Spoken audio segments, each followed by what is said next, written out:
semua, perkenalkan nama saya Nyoman Jenisa Dindaloka Wisnawa, NIM 2005561043. Dan saya Ica Desinta Fitriandini, NIM 2005561044. Pada video kali ini, kami akan menjelaskan permasalahan lingkungan, yaitu sampah plastik dan solusinya. Permasalahan sampah plastik di Indonesia. Permasalahan lingkungan merupakan aspek negatif dari aktivitas manusia terhadap lingkungan biofisik. Faktor penyebab terjadinya masalah lingkungan adalah teknologi, pertumbuhan penduduk, motif ekonomi, dan tata nilai yang berlaku. Macam-macam permasalahan lingkungan hidup yaitu: yang pertama, polusi. Polusi udara, air, dan tanah memerlukan waktu jutaan tahun agar dapat normal kembali. Yang kedua, perubahan iklim. Pemanasan global menyebabkan meningkatnya suhu lautan dan permukaan bumi, sehingga menyebabkan mencairnya es di kutub. Yang ketiga, populasi. Populasi planet ini mencapai tingkat yang tidak berkelanjutan karena menghadapi kekurangan sumber daya seperti air, bahan bakar, dan makanan. Yang keempat, pembuangan limbah. Selain limbah rumah tangga, limbah dari sektor industri yang sering dibuang ke sungai juga menyebabkan ikan-ikan mati dan hancurnya ekosistem sungai. Limbah plastik dan limbah elektronik mudah mengancam kesejahteraan manusia dan merupakan salah satu masalah lingkungan hidup yang mendesak untuk segera dicarikan jalan keluar. Berikut beberapa dampak sampah plastik yang bisa ditimbulkan oleh sampah-sampah plastik yang berserakan di lingkungan, antara lain: yang pertama, tercemarnya tanah, air tanah, dan juga makhluk hidup bawah tanah. Yang kedua, racun-racun dari partikel plastik yang masuk ke dalam tanah akan berpotensi untuk membunuh hewan-hewan pengurai di dalam tanah, termasuk cacing. Yang ketiga, sampah plastik akan mengganggu jalur terserapnya air ke dalam tanah. Yang keempat, menurunkan kesuburan tanah.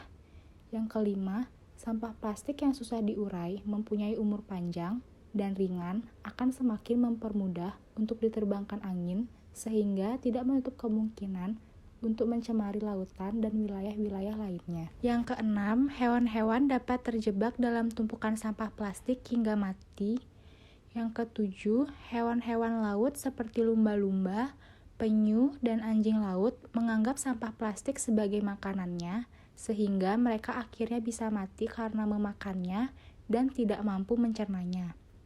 Yang kedelapan, pembuangan sampah plastik secara sembarangan di sungai-sungai akan mengakibatkan pendangkalan sungai dan penyumbatan aliran, sehingga dapat menyebabkan banjir ketika hujan turun. Yang kesembilan, sampah plastik yang dibakar, maka asapnya akan mencemari lingkungan. Yang kesepuluh, penyumbatan saluran air akibat sampah plastik dapat menjadi tempat perkembangbiakan daur hidup nyamuk dan serangga berbahaya lainnya. Dan yang terakhir, kualitas air di lingkungan akan semakin memburuk karena banyaknya sampah plastik yang mengandung bahan-bahan kimia.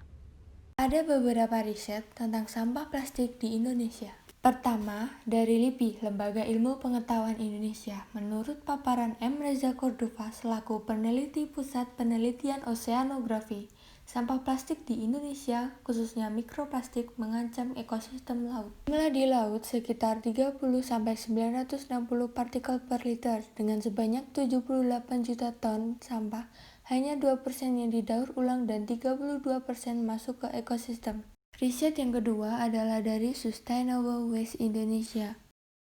Dari 65 juta ton sampah, hanya 7% yang didaur ulang, 24% belum dikelola, dan 69% hanya berakhir di TPA. Dengan jumlah sampah organik 60%, sampah plastik 14%, kaca, kayu, dan bahan lainnya 12,7%, metal 4,3%, dan sampah kertas 9%. Sekitar 1,3 juta sampah plastik tertimbun di tanah maupun berakhir di laut. Selanjutnya adalah solusi permasalahan sampah plastik. Biasanya masyarakat memilih untuk membakar sampah plastik, tetapi hal itu tidak boleh dilakukan karena menimbulkan polusi udara yang menimbulkan masalah baru bagi lingkungan.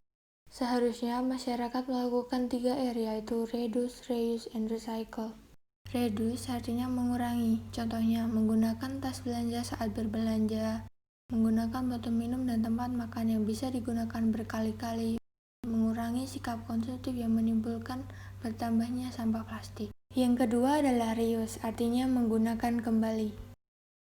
Contoh, kantong plastik dikumpulkan dan digunakan lagi, dan membuat kerajinan dari bahan bekas. Yang terakhir adalah recycle atau daur ulang. Kita bisa mengumpulkan lalu memilah sampah, kemudian kita berikan kepada petugas daur ulang atau kita daur ulang sendiri. Sekian video dari kami. Ayo kita selamatkan bumi ini dengan cara mengurangi sampah plastik. Terima kasih.